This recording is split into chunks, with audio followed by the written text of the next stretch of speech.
एक कलाकार की पहचान उसकी कला से होती है, तो इसमें कोई संदेह नहीं है कि ये शख्स एक कलाकार था। जब मीना कुमारी को इनके जीवन से निकाला जाए तो बेशक ये इंसान महान कलाकार दिखने लगता है। बस ऐसे ही नहीं, इनकी तस्वीर इंडियन स्टैम्प टिकट पर दिखती है। बस ऐसे ही रातों रात कमाल स्टूडियो खड़ा नहीं हुआ है। इसके पीछे वो कहानी है जिसे आज मैं अनामिका सुनाने वाली हूँ आपके अपने channel biography and real life story पर। जब लिखना शुरू करते हैं तो पुकार और दायरा लिख देते हैं। जब निर्देशक बनते हैं तो महल पाकीज़ा बना देते हैं। शब्द चयन में उनके लफ्ज फिल्म मुगले आजम में सज जाते हैं। मरने के बाद भी जिस हस्ती के रूह को शांति नहीं मिली, उस कमाल अमरोही की ये दास्तां है। कमाल अमरोही का जीवन किसी फिल्म से कम नहीं था। एक फिल्म में जहां हीरो के जीत के साथ स्टोरी खत्म होती है, वही अमरोही के साथ कुछ उल्टा था। बेशक वो अपने जिंदगी के हीरो थे ही, पर जिंदगी में ऊंचाइयां हासिल करने वाले यही अमरोही फिल्म स्टोरी के जैसे जीत नहीं पाए। पर यहाँ बात वो नहीं हो रही है जिसके बारे में आप सोच रहे हो। इसमें कोई संदेह नहीं है कि जब जब कमाल का नाम लिया जाता है तब तब मीना कुमारी का जिक्र होता ही है। पर जरा सोचिए, अगर मीना जी को कमाल के कहानी से निकाल दिया जाए तो ये कहानी किसी फिल्म के भांति क्या सुपरहिट नहीं होती। 17 जनवरी 1918 को अवध के अमरोही में जन्मे कमाल अमरोही साहब शुरुआती दिनों से लिखने में माहिर थे। उनके प्रारंभिक जीवन के बारे में कुछ ज्यादा जानकारी नहीं मिल पाई, पर कुछ इतिहासकारों का मानना है कि उन्हें उर्दू और हिंदी के अलावा कोई भाषा समझती नहीं थी, और यहाँ तक कहा जाता है कि वो सिर्फ उर्दू में लिखते थे। जब वो छोटे थे तब अमरोही से निकलकर लाहौर आ गए। यहाँ वो बतौर लेखक काम करने लगे। उनकी कहानियां मैगजीन्स में प्रकाशित होती थी, पर तब तक तो फिल्मों में आने का इरादा पैदा नहीं हुआ था। एक दिन फिल्म जगत के पहले सुपरस्टार के.एल. सहगल साहब ने नौजवान कमाल को देखा। वो उनके लिखने से काफी प्रभावित हुए और कमाल को अपने संग मुंबई लेकर गए। शायद सहगल साहब को पूरा भरोसा था कि एक दिन सईद आमिर हैदर कमाल नकवी उर्फ कमाल अमरोही फिल्म जगत का सफल लेखक और निर्देशक बनेगा। 30 और 40 के दशक में सबसे बड़ी बात यह हुई कि लेखक के तौर पर कमाल अमरोही ये नाम इस बात के लिए फेमस रहा क्योंकि उन्होंने जो भी फिल्में लिखी वो सब साहित्य के प्रति उभर के आई थी। जेलर, छलिया, पुकार, प्रेम की जोत, मैं हरी, भरोसा, पागल, मजाक, फूल, शाहजहां, ये वो फिल्में हैं जिनमें कमाल ने लेखक के रूप में काम किया था, और ये फिल्में उस दौर की जबरदस्त हिट भी थी। पर यहाँ तक कि कहानी सिर्फ उनके लेखन कौशल्य को दर्शाती है।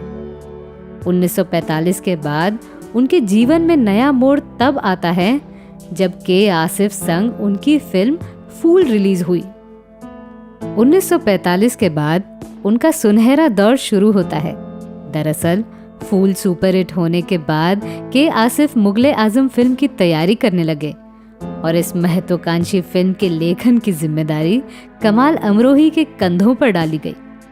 मुगले आजम और के आसिफ की पूरी बायोग्राफी देखने के लिए ऊपर आई बटन पर क्लिक कर दीजिए।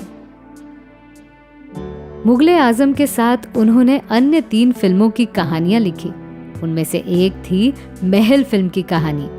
महल फिल्म के कहानी को अमरोही अलग अलग स्टूडियोज को सुनाते गए, पर किसी ने भी इस हॉरर स्क्रिप्ट में दिलचस्पी नहीं ली, क्योंकि इस फिल्म को बनाने के लिए बड़ा बजट चाहिए था, और उस दौर में हॉरर फिल्में ना के बराबर बनती थी। पर एक दिन कमाल ने अशोक कुमार को ये कहानी सुनाई, और अशोक साहब ने बॉम्बे टॉकीज के अंतर्गत इस फिल्म का प्रोड्यूसर बनने का फैसला लिया। इस फिल्म में खुद अशोक कुमार और मधुबाला ने अभिनय किया। जर्मन कैमरामैन को बुलाकर चित्रीकरण किया गया। बिमल रॉय साहब ने इस फिल्म की एडिटिंग की। खेमचंद प्रकाश का म्यूजिक और लता मंगेशकर की आवाज ने इस फिल्म पर 4 चांद लगा दिए। और कमाल अमरोही साहब ने दुनिया को दिखा दिया कि वो कितने बड़े डायरेक्टर भी हैं। 19 अक्टूबर 1949 को रिलीज हुई महल फिल्म ने न सिर्फ कमाल साहब की जिंदगी बदल दी, बल्कि मधुबाला की पहली सुपरहिट फिल्म साबित हुई।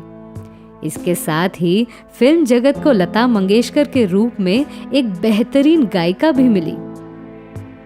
महल के बाद कमाल साहब ने मीना कुमारी को लेकर दायरा फिल्म बनाई। 1953 की इस फिल्म ने सिनेमा जगत को पूरी तरह से हिला के रखा, क्योंकि खबर ये आने लगी कि ये फिल्म कमाल और मीना के प्यार की असली कहानी है। फिल्म तो फ्लॉप हुई, पर समय के साथ इस फिल्म की कल्पना आने वाले समय को नया रास्ता दिखाती रही। पर महत्वपूर्ण बात ये भी है कि इस फिल्म के दौरान मीना और कमाल की शादी हुई, और दुनिया भर में ये बात मशहूर है कि 1953 के बाद ना मीना कुमारी खुश रह पाई और ना ही कमाल साहब। रिश्ते में प्यार से ज्यादा जबरदस्ती हो तो रिश्ता ज्यादा दिन टिक नहीं पाता। फिल्म इतिहासकारों का मानना है कि मीना और कमाल की लव स्टोरी 2 पार्ट में दिखती है। पाकीज़ा फिल्म के निर्माण से पहले उनका प्यार दिखता है और पाकीज़ा के बाद उनके रिश्ते में कड़वाहट सामने आती है। पर यहाँ गौर करने लायक बात ये भी है कि कमाल अमरोही साहब ने अंधेरी में खुद का कमाल स्टूडियो भी खड़ा किया, जिसके चर्चे उस जमाने में खूब हुए। कमाल अमरोही के खाते में मात्र 2 फिल्में थी, दायरा और महल, पर फिर भी वो अपने जज्बे के साथ एक सीधा साधा लेखक जिसने अपने जीवन में मात्र 2 फिल्में डायरेक्ट की थी, वो इंसान इतने कम समय में सफल इंसान बना। के आसिफ और कमाल अमरोही का जीवन एक ट्रैक पर चल रहा था।